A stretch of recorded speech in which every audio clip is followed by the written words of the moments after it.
அன்பு உறவுகளுக்கு இனிய வணக்கங்கள். இன்னைக்கு நாம பார்க்க போகும் ஜோடி பொருத்தம் மிகவும் ஸ்பெஷலானது. ஏன்னா ஆணும் மிதுன ராசி, பெண்ணும் மிதுன ராசி. அறிவாற்றலும் பேச்சாற்றலும் பெயர் பெற்ற இந்த இருவர் இணைந்தா அந்த வாழ்க்கை எப்படி இருக்கும்? மிதுனம் ஒரு காற்று ராசி. இரண்டு காற்று ராசி ஒன்று சேர்ந்தா அங்க ஒரு புயல் வீசும், இல்லனா இதமான தென்றல் வீசும். புதனின் ஆதிக்கத்துல பிறந்த இந்த ஜோடி புத்திசாலித்தனத்தின் உச்சமா விளங்குவாங்க.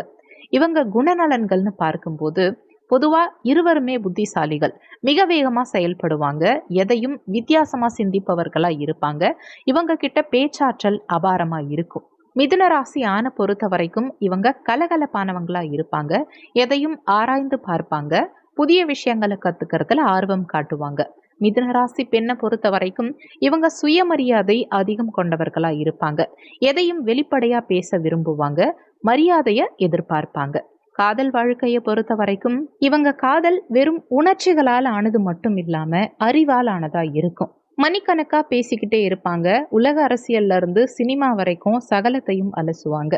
ஒருவர் பேசும் கருத்தை மற்றவங்க உடனே புரிஞ்சுப்பாங்க. எனக்கு தெரிஞ்சது உனக்கு தெரியுதா அப்படிங்கிற மாதிரி இந்த போட்டியே இவங்களுக்குள்ள காதலை வளர்க்கும். திருமண வாழ்க்கைன்னு வரும்போது இவங்க கணவன் மனைவியா இருக்கிறத விட சிறந்த தோழிகளா இருப்பாங்க. இருவருக்கும் ஒரே மாதிரியான ரசனைகள் இருக்கிறதுனால வாழ்க்கை சலிப்பில்லாம நகரும். இருவருக்கும் இடையேயான சவால்கள் என்னன்னு பார்க்கும்போது இருவருமே காற்று ராசிங்கிறதுனால முடிவுகள் எடுக்கிறதுல சஞ்சலம் இருக்கலாம். ஒரு சின்ன விஷயத்த கூட இருவரும் சேர்ந்து பெருசாக்கிறதுக்கு வாய்ப்புகள் உண்டு. கோபம் வந்தா இருவருமே படபடன்னு பேசிடுவாங்க. இந்த ஜோடி கிட்ட தொடர்பு கம்யூனிகேஷன் அதிகமா இருக்கும். ஆனா அது சில சமயம் வாக்குவாதங்களா மாறும். இதை தவிர்த்துக்க வேண்டியது அவசியம். மிதுன ராசி பெண்ணுக்கு மரியாதை ரொம்ப முக்கியம். கணவர் தன்னை கிண்டல் செய்தாலோ அல்லது மதிக்காம பேசினாலோ அவங்க மனசளவுல ரொம்ப பாதிக்கப்படுவாங்க. வாக்குவாதங்கள் வரும்போது யாராவது ஒருவர் அமைதியா இருக்கிறது உறவை பலப்படுத்தும். இருவருமே புத்திசாலிகள்ங்கிறதுனால பிரச்சனையின் ஆழத்தை உணர்ந்து சமாதானம் ஆயிடுவாங்க. ஒரு நிஜ வாழ்க்கை உதாரணத்தை பார்க்கும்போது இந்த ஜோடியுடைய வீடு எப்படி இருக்கும் தெரியுமா?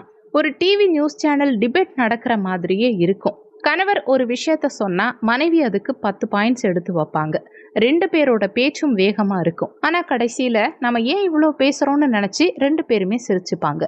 இவங்க வாழ்க்கையில போர் அடிக்கவே அடிக்காது. இருவருக்குமான உறவு மேம்பட இந்த விஷயங்களை ஃபாலோ பண்ணுங்க. ஆண்களை பொறுத்த வரைக்கும் உங்க மனைவிக்கு உரிய மரியாதையை கொடுங்க. அவங்க பேசும்போது இடையில குறுக்கிடாம முழுமையா கேளுங்க. பெண்களை பொறுத்த வரைக்கும் கணவர் எதையாவது விவரிக்கும் போது அதை சலிப்படையாம கேளுங்க. சிறிய விஷயங்களை சண்டைகளா மாற்றாம விவேகத்தோட கையாள முயற்சி பண்ணுங்க. இருவரும் சேர்ந்து புதிய விஷயங்களை கத்துக்கிறது அல்லது பயணங்கள் மேற்கொள்வது மன அழுத்தத்தை குறைக்கும். உங்களுக்கான பரிகாரம்: உறவில் இருக்கும் சலசலப்புகளை நீங்கி அமைதி பெருகச் செய்ய புதன்கிழமை தோறும் இருவரும் சேர்ந்து ஸ்ரீ விஷ்ணு சஹஸ்ரநாமம் கேட்கிறது அல்லது பெருமாள் கோவிலுக்கு சென்று வருவது சிறப்பு. புதன்கிழமை தினங்கள்ல பசுவுக்கு பச்சை பயிறு அல்லது அகத்திக்கீரை வழங்குறது இருவருடைய புத்தியையும் தெளிவாக்கும். மதுரை மீனாட்சி அம்மனை மனதார வேண்டிக்கிறது மூலமா இந்த ஜோடிக்கு தீர்க்கமான புரிதலை கொடுக்கும். மிதுனம் மிதுனம் கூட்டணிங்கிறது ஒரு இரட்டை என்ஜின் ரயில் மாதிரி. வேகம் அதிகம், அதே சமயம் சரியான பாதையில சென்றா இலக்க மிக விரைவில் அடைய முடியும். புரிதலும் மரியாதையும் இருந்தா இவங்க வாழ்க்கை ஒரு தீராத கொண்டாட்டமா இருக்கும். அறிவால் இணைந்து அன்பால் திளைக்கும் உங்க இல்லறம் சிறக்க வாழ்த்துக்கள். நண்பர்களே, நீங்களும் மிதுன ராசி ஜோடியா உங்க வீட்டுல யார் அதிகமா பேசுவாங்கங்கிறத கமெண்ட்ல சொல்லுங்க. வீடியோ பிடிச்சிருந்தா லைக் பண்ணி நம்ம சேனலுக்கு சப்ஸ்கிரைப் பண்ணி சப்போர்ட் பண்ணுங்க. முக்கியமான விஷயம், வீடியோவில் சொல்லியிருக்கக்கூடிய பலன்கள் பொதுவான பலன்கள். மற்றபடி உங்கள் சுயஜாதகம் தான் மேஜராக 80% உங்கள் வாழ்க்கையில் என்ன நடக்கணும், எப்படி நடக்கணுங்கிறத முடிவு பண்ணும். உங்கள் சுயஜாதகத்தில் இப்போ உங்களுக்கு என்ன தசா புத்தி நடக்குது, தசாநாதனும் புத்திநாதனும் எந்த நிலையில் சஞ்சாரம் செய்கிறாங்கங்கிறத பொறுத்து உங்கள் வாழ்க்கையில் நடக்கிற நிறைய விஷயங்கள் மாறுபடுங்கிறத மனசில் வச்சுக்கணும். சுயஜாதகம் பார்க்க நினைக்கிறவங்க ஜாதகம் பார்க்கன்னு கொடுத்துருக்க வாட்ஸ்அப் நம்பருக்கு வாட்ஸ்அப் பண்ணுங்க. நன்றி. மற்றும் ஒரு நல்ல பதிவோடு மீண்டும் உங்களை சந்திக்கிறோம்.